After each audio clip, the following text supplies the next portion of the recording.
दर्शकों, topic today के आज के एपिसोड में आप सभी का स्वागत है। कोविड ने न सिर्फ हमें यानी इंसानों को नुकसान पहुंचाया, बल्कि प्रकृति को भी नुकसान पहुंचाया है। और ऐसा मैं इसलिए कह रहा हूं कि एक सर्वे के मुताबिक लगभग 18,000 टन प्लास्टिक यानी बायो मेडिकल वेस्ट जिसे हम कहते हैं, उसका प्रयोग हुआ है, उसका इस्तेमाल किया जा रहा है। और अभी भी आप जानते हैं कि कोविड जारी है और भरपूर जो इस्तेमाल प्लास्टिक का, जैसे हम पीपी किट्स, हैंड ग्लव्स, जो हमारी आई स्क्रीन्स हैं, इसके अलावा हेड कवर, शू कवर्स, बहुत सारी चीज़ों का जो है वो इस्तेमाल किया। आने वाले वक्त में ये चीज़ें जो हैं एक बहुत बड़ा चैलेंज होंगी। इस पर बात करने के लिए आज हमारे साथ chairman pollution control board Suresh चूक जी हैं। आपका स्वागत है प्रोग्राम में। सर, प्रोग्राम की शुरुआत में ही मैंने कहा कि एक बहुत बड़ा चैलेंज, शायद जिसका अंदाज़ा हम अभी नहीं लगा सकते हैं। आज सुबह ही मैं एक आर्टिकल पढ़ रहा था जिसमें ये लिखा था कि कोविड तो ख़त्म हो जाएगा, लेकिन कोविड की वजह से प्रकृति को जो नुकसान पहुंचा है प्लास्टिक का भरपूर इस्तेमाल करने से, उसका जो असर है वो आने वाले समय में जो है वो देखने को मिलेगा। आपसे जानना चाहूँगा, हम जम्मू कश्मीर की बात करेंगे तो यहाँ पे क्या स्थिति रही पोल्यूशन को लेकर कोविड के दौरान? देखिए, कोविड-19 जो है इस सदी की एक बहुत बड़ी घटना है जो पूरी इंसानियत जो है दुनिया की वो फेस कर रही है। और दो फेजेस आप लोगों ने देखे, और ना केवल हमने अपने नज़दीक जो रिलेशंस हैं उनको खोया, अपने दोस्तों को खोया, और इस तरह से काफ़ी नुकसान जो है हमने इसको झेला। और हमारी इकॉनमी पे भी इसका काफ़ी असर हुआ है। और जितने भी लॉकडाउन हुए हैं, हालांकि उससे चीज़ें थोड़ी सी कंट्रोल हो जाती हैं, लेकिन जो उससे नुकसान हो रहे हैं वो हमें आगे नज़र आएंगे। जहाँ तक कोविड-19 का प्लास्टिक के साथ जो रिलेशन है, डेफिनेटली जितना भी बायोमेडिकल वेस्ट है उसमें काफ़ी हद तक प्लास्टिक यूज़ किया जाता है। लेकिन वो प्लास्टिक एक तरह से सोसाइटी के बेनिफिट के लिए यूज़ किया जाता है और वो ज़रूरी भी है। कोविड-19 की जो प्रिकॉशंस हैं वो हम सब ले ही रहे हैं। जैसे कि आपने देखा होगा कि एक एप्रोप्रिएट बिहेवियर जो है वो ज़रूरी है। उसमें हमें मास्क लगाने हैं, ग्लव्स यूज़ करना है, एक प्रॉपर डिस्टेंस मेंटेन करना है, और साथ में सैनिटाइज़र्स वो यूज़ करने हैं। और इसके साथ साथ जो हॉस्पिटल वेस्ट होता है, क्योंकि ज़्यादा से ज़्यादा लोग हॉस्पिटलाइज हो रहे हैं, तो उसकी वजह से जो इक्विपमेंट यूज़ होता है ट्रीटमेंट में, वो भी काफ़ी हद तक प्लास्टिक होता है। तो इस पे बड़ी एक्सप्लिसिट गाइडलाइंस जो है सेंट्रल पोल्यूशन कंट्रोल बोर्ड ने दी हैं, और वो गाइडलाइंस हमने सभी को सर्कुलेट की है यहाँ पे, सभी हॉस्पिटल्स को, सभी इंस्टीट्यूशंस को, हेल्थ डिपार्टमेंट को, ताकि वो इन गाइडलाइंस का पालन करें, ताकि कोविड का जो वेस्ट जनरेट हो रहा है इसका प्रॉपर डिस्पोजल हो। क्योंकि जैसा कि आप जानते हैं, ये एक ऐसी बीमारी है जो इंसान से इंसान में फैलती है, और अगर किसी वस्तु को आपने छुआ है उससे भी फैलती है। तो इसी तरह अगर प्लास्टिक जो यूज़ हो रहा है, अगर उसका प्रॉपर डिस्पोजल नहीं होगा तो डेफिनेटली ये बीमारी को और बढ़ाएगा। तो इसके चलते हमारे यहाँ जो है 2 एजेंसीज़ हैं, एक कश्मीर में है और एक जम्मू में है, अनमोल के नाम से। इन 2 एजेंसीज़ को ऑथराइज़ किया गया है कोविड-19 वेस्ट को प्रॉपर साइंटिफिक डिस्पोजल के लिए। और जब ये शुरू हुआ था कोविड-19, उस समय करीब 45,000 केजीज़ जो है वेस्ट जनरेट हो रहा था। और धीरे धीरे अब क्योंकि चीज़ें कंट्रोल में आई हैं, तो अब ये कम हो गया है, करीब 13,000 केजीज़ का डिस्पोजल है। और ओवरऑल अभी तक हमने करीब 400 मेट्रिक टन कोविड वेस्ट जो है उसको साइंटिफिकली डिस्पोज ऑफ किया है, और ये प्रोसेस चल रही है। लेकिन ये बहुत ज़रूरी है कि हॉस्पिटल्स जो है इसका प्रॉपर तरीके से डिस्पोजल करें, क्योंकि इसके लिए गाइडलाइंस में कहा गया है कि जो भी बैग्स हों येलो कलर के और उसको डबल बैग्स यूज़ करके उसको डिस्पोज ऑफ किया जाए, और उसका जो है जो एजेंसी है उसको प्रॉपरली हैंड ओवर किया जाए, और वो एक डेफिनेट व्हीकल्स हैं अलॉटेड जिसमें वो उसको ले जाते हैं। और इसी तरह मास्क है, मास्क हर आदमी यूज़ करता है, लेकिन देखा गया है कि वो मास्क कहीं भी फेंक दिया जाता है। आपने देखा होगा कई बार हम देखते हैं कि मास्क यूज़ करने के बाद फेंक दिया जाता है या जनरल डिस्पोजल हो जाता है उसका। तो मास्क को कम से कम 72 घंटे आपको एक सुरक्षित जगह पे रखना है किसी बॉक्स में, या उसके बाद उसको काट के उसका डिस्पोजल करना है, जैसे कि आप वो करते हैं। तो 72 घंटे तक ये प्रिज्यूम किया जाता है कि उसमें जो वायरस है वो ख़त्म हो जाता है, तब जाके वो सेफ़ हो जाता है। तो इस तरह की प्रिकॉशंस जो हैं बहुत ज़रूरी हैं कोविड के लिए, और हमारे स्टेट में काफ़ी हद तक ये फॉलो किया जा रहा है। लेकिन जो दूर दराज के अस्पताल हैं वहाँ पे शायद ये फैसिलिटीज़ इतनी अवेलेबल नहीं हैं, तो वहाँ पे इनको कहा गया है कि डीप पिट बना के 15 फीट की उसमें डिस्पोज ऑफ करिए उसको, जहाँ पे ये फैसिलिटीज़ अवेलेबल नहीं है, जहाँ पे जो हमारा कॉमन बायोमेडिकल ट्रीटमेंट फैसिलिटी का रीच नहीं है, वहाँ तक नहीं पहुँच पाते, तो वहाँ पे ये डायरेक्शंस दी हैं।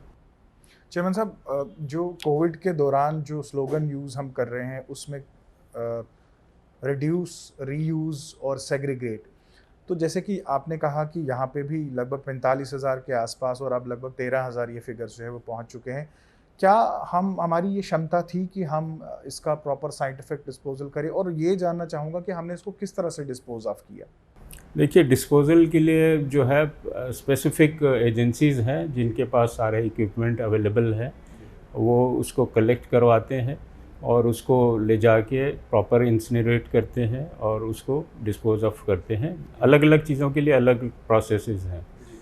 तो इसी तरह हम लोगों ने एक ऐप भी बनाई है जो CPCB की तरफ से हमें मिली है, जो हमने इनको डिस्ट्रीब्यूट भी की है, और उस ऐप के ज़रिए भी मॉनिटरिंग चल रही है कि हर हॉस्पिटल में से कितना वेस्ट जा रहा है, फिर उसके बाद कितना डिस्पोज ऑफ हो रहा है। ये सारा मॉनिटर हो रहा है, और ये इसका लिंक जो है सेंट्रल पोल्यूशन कंट्रोल बोर्ड के साथ भी है, और ये डेटा हम लोग वहाँ पे भी भेज रहे हैं इसके साथ साथ। तो प्रॉपर मॉनिटरिंग चल रही है, और उसके बाद ही जो है ये प्रॉपर डिस्पोजल हो पाता है।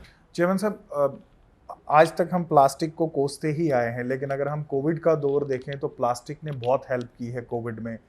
जैसे हम क्वारंटाइन सेंटर्स की बात करें तो वहाँ पे जो डिस्पोजल जो चीज़ों का इस्तेमाल हुआ, इसके अलावा हॉस्पिटल्स हैं, मेडिकल इंस्टीट्यूशंस हैं, वहाँ पे भी प्लास्टिक का इस्तेमाल हुआ। तो नॉर्मल तरीके से हम देखें, जैसे आपने अभी मास्क का जिक्र किया, तो मास्क जो है वो हर एज ग्रुप, हर घर, हर फर्द जो है वो पहन रहा है, क्योंकि गवर्नमेंट की SOPs है।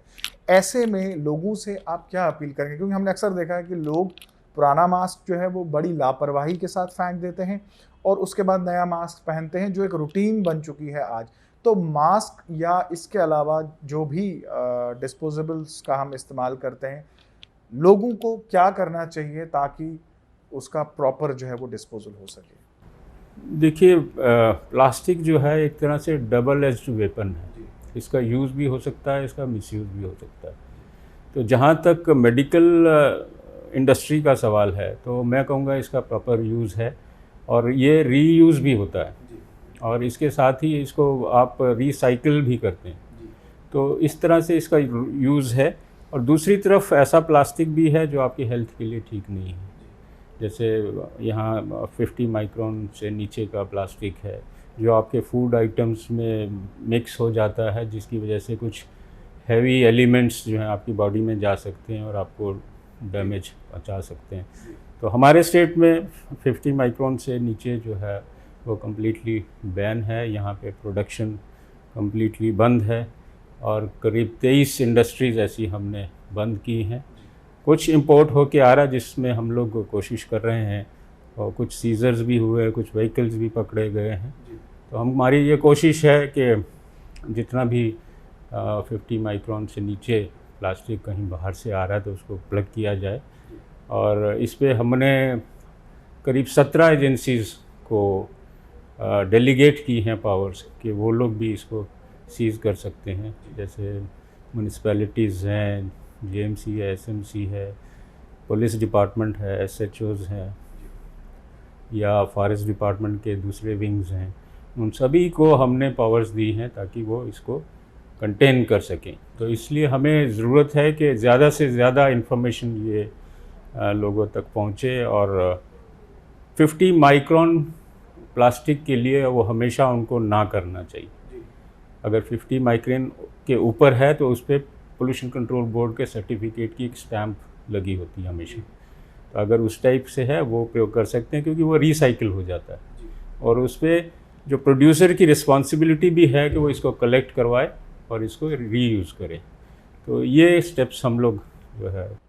चिमन साहब, जहाँ तक रीयूज़ का सवाल है, और दूसरा अभी मॉनसून जो है वो आने वाला है। अक्सर हमने देखा है कि पॉलीथीन एक बहुत बड़ा हर्डल रहता है मॉनसून में। हमारी जो नदी नाले हैं वो बंद हो जाते हैं पॉलीथीन के कारण। लेकिन इस बार एक और जो कंसर्न रहेगा वो मास्क को लेकर रहेगा। तो गवर्नमेंट ऑफ इंडिया जो है मॉनसून को मद्देनज़र रखते हुए उन्होंने ये भी कहा कि आप कॉटन मास्क का इस्तेमाल करें, जिसको आप धो सकते हैं, रीयूज़ करें, तब तक करें जब तक आपको लगता है कि ये रीयूज़ होने के काबिल है। तो क्या आप भी एनकरेज करेंगे इस चीज़ को कि कॉटन के मास्क जो है वो यूज़ करें? देखिए, मैं तो कहूँगा कि डबल मास्क का प्रयोग करें। एक तो क्लिनिकल मास्क जो है, जो ब्लू कलर का होता है, एक तो वो पहने और उसके ऊपर कपड़े का मास्क पहने।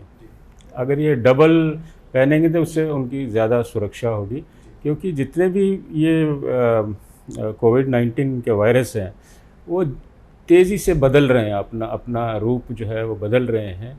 अभी डेल्टा वायरस एक आया है, जिससे ये डर है कि शायद थर्ड वेव भी आए। तो इस तरह के आसार से बचने के लिए ज़रूरी है कि हम लोग प्रॉपर अपनी केयर करें, प्रॉपर उसका देखभाल करें। तो डबल मास्क जो है वो काफ़ी सेफ़ है। और कपड़े का मास्क अगर आप उसको यूज़ करते हैं 1 या 2 दिन मैक्सिमम, तो उसको आप धो सकते हैं, उसको रीयूज़ कर सकते हैं। लेकिन ये ज़रूरी है कि एक क्लिनिकल मास्क भी आप साथ में यूज़ करें, और जिसको आप 2-3 दिन के बाद उसको आप 72 आवर्स के लिए रख के देन डिस्पोज ऑफ करें। चिमन साहब, गवर्नमेंट सब ये बताता है कि कोविड के दौरान एयर क्वालिटी जो है वो बहुत बेहतर हुआ, इंडस्ट्रीज़ बंद रहे, डीजल और पेट्रोल की कंजप्शन कम रही, ट्रैफिक बंद था। तो जम्मू कश्मीर के हालात एयर क्वालिटी को लेकर कैसे हैं? कोविड के आने से काफ़ी रिस्ट्रिक्शंस इम्पोज की गई थी, और उसमें जो है लॉकडाउन एक वो था तरीका, और इसके चलते सभी इंडस्ट्रीज़ बंद कर दी गई थी। व्हीकलर मूवमेंट बंद हो गया था, लोगों का बाहर जाना, मार्केट वगैरह में जाना, वो सब बंद हो गया था। एज ए रिज़ल्ट जितना भी हमारी एक्टिविटी थी जो पोल्यूट कर सकती है, वो काफ़ी हद तक बंद हो गई थी। तो जब फर्स्ट फेज़ आया तो उसमें काफ़ी असर दिखाई दिया हमें। एयर क्वालिटी में देयर वाज करीब 40% इम्प्रूवमेंट था, और इसी तरह पानी की क्वालिटी में भी करीब 58% इम्प्रूवमेंट था। तो इसी फ़ेज़ 2 में भी जब हमने एनालाइज़ किया तो इसमें हमने देखा करीब 30% इम्प्रूवमेंट एयर क्वालिटी का होता है। लेकिन प्रॉब्लम यह है कि जैसे ही ये खुल जाता है फिर धीरे धीरे पोल्यूशन दोबारा से बढ़ने लगता है। तो ऐसे में यही है कि आप जैसे व्हीकल्स हैं, व्हीकल के शेयरिंग कीजिए, व्हीकल्स रोड्स पे कम लाइए, अल्टरनेट डेज़ पे आप उसको यूज़ कर सकते हैं। और साथ में जो नॉन पोल्यूटिंग तरीके हैं, जैसे बाइसिकल का यूज़ करना, पैदल चलना, कोशिश की जाए जहाँ तक हो सके पॉसिबल।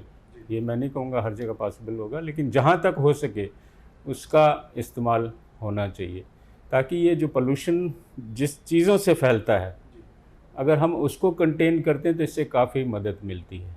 और हमारा स्टेट एक ग्रीन स्टेट होने की वजह से ज़्यादातर जो पोल्यूशन है वो मॉडरेट टाइप का है। मॉडरेट मतलब जो AQI है वो करीब 100 और 200 के बीच में फ्लक्चुएट करता है। इवन दिवाली के समय भी जब सब जगह पोल्यूशन होता है ज़्यादा, तो यहाँ फिर भी मॉडरेट लेवल ही रहता है। तो इस हिसाब से हम खुशकिस्मत हैं, और हमें ज़रूरी ये है कि इसे और अच्छा बनाएं। जैसे आप कश्मीर में आज सुबह मैं देख रहा था, हमने एक वो लगाया है वहाँ पे, रियल टाइम मॉनिटरिंग सिस्टम लगाया है।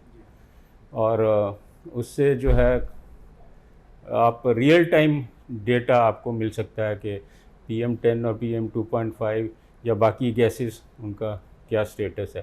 तो इस समय एकदम ग्रीन कलर में है श्रीनगर में, तो बड़ा अच्छा लगता है देख के। अदरवाइज़ आप दिल्ली की तरफ जाएं या किसी और इंडस्ट्रियल एरिया में जाएं, महाराष्ट्र वगैरह में, मोस्ट ऑफ द टाइम आपको जो ऑरेंज और रेड के बीच में दिखता है।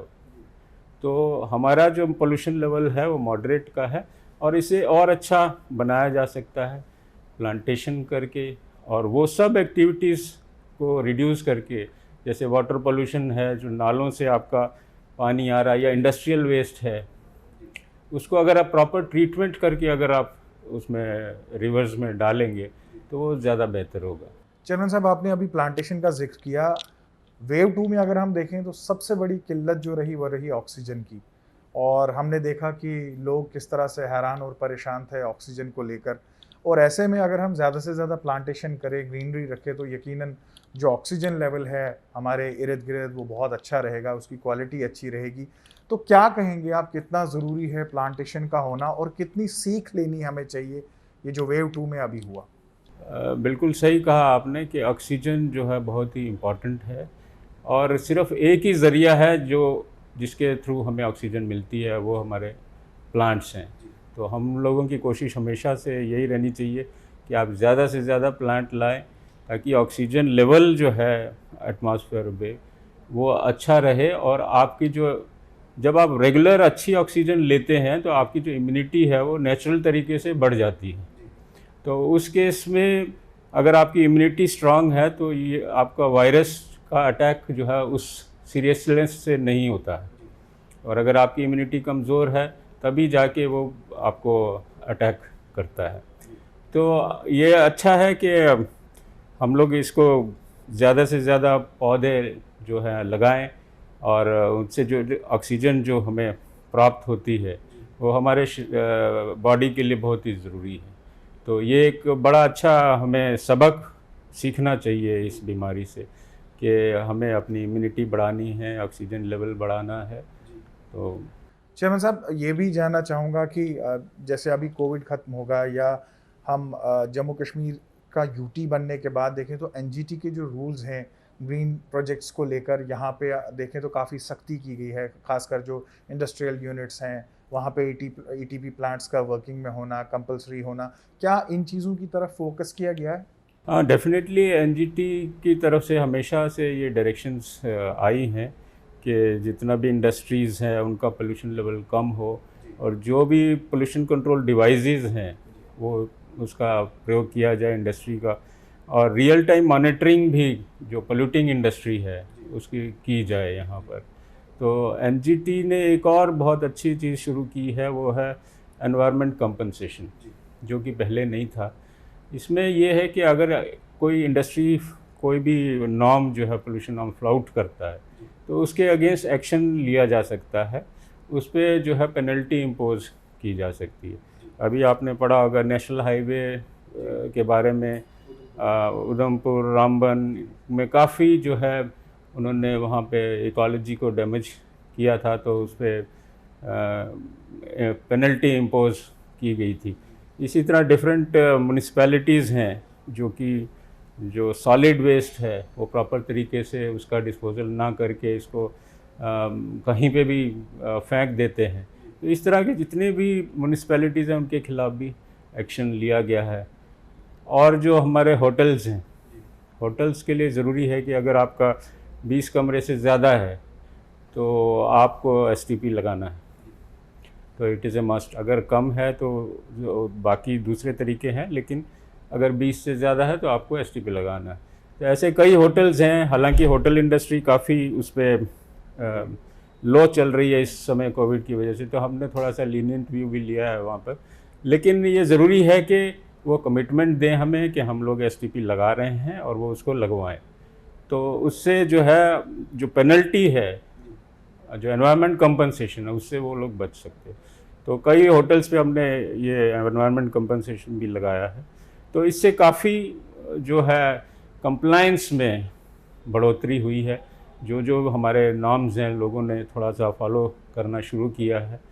तो हॉस्पिटल्स भी इसी उसमें हैं, कई हॉस्पिटल्स को भी हमने एनवायरनमेंट कंपनसेशन डाला है।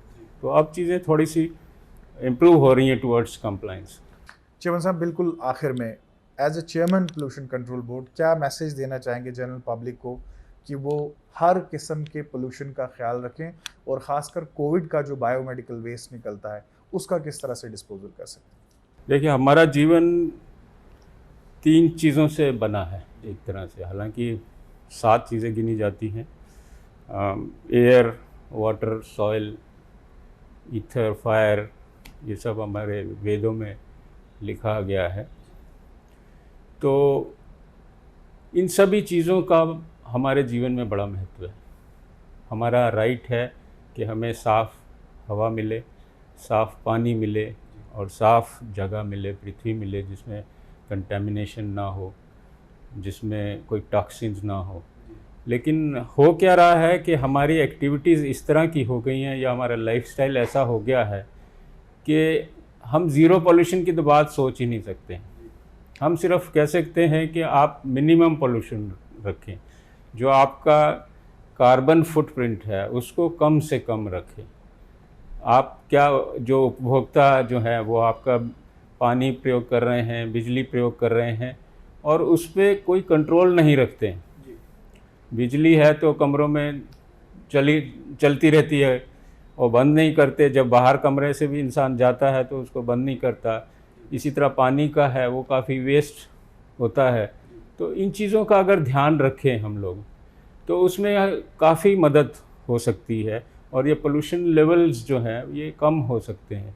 तो ये हमारा लाइफस्टाइल जो है इसको चेंज करने की ज़रूरत है। और साथ में जो कोविड अप्रोप्रिएट बिहेवियर आज की डेट में है, इट इज़ ए मस्ट। ये सबसे आसान तरीका है कोविड से बचने का। आप भीड़ भाड़ अवॉइड करिए, मास्क पहनिए, डिस्टेंस मेंटेन करिए और सैनिटाइजर्स का प्रयोग करिए। तो आपका जो मेजर पॉपुलेशन आज अगर बची हुई है तो मेरे ख्याल इन्हीं चीज़ों की वजह से है। और साथ में अपनी इम्यूनिटी को डेवलप करिए, अच्छा खाना खाइए और मेरे ख्याल से हम लोग कोविड से लड़ सकते हैं। चेयरमैन साहब, आपने अपना कीमती समय निकाला, हमारे प्रोग्राम में हिस्सा लिया, आपका बहुत बहुत बहुत शुक्रिया। आपने मुझे ये अपॉर्चुनिटी दी इंटरेक्ट करने की। Thank you. Thank you sir, thank you. ये थे chairman pollution control board Suresh चुग और आपने इनको विस्तार से सुना। प्रकृति को बचाना हमारा दायित्व है, फ़र्ज़ है और हर जिम्मेदार शहरी को इस चीज़ का एहसास होना चाहिए कि उसे इस खूबसूरत प्रकृति को बचाना है। कोशिश करिए, ज़्यादा से ज़्यादा पेड़ लगाइए और अगर आपको लगता है कि किसी चीज़ से बहुत ज़्यादा पोल्यूशन हो रहा है तो कोशिश करें उस चीज़ को रोकें, पोल्यूशन को रोकें। तभी जाके ये जो खूबसूरत प्रकृति जो कुदरत ने हमें दी है, हम इसमें और ये हम इसके साथ और ये हमारे साथ जो है वो जी सकेगी। आज के प्रोग्राम में बस इतना ही। इजाज़त दीजिए। आदाब।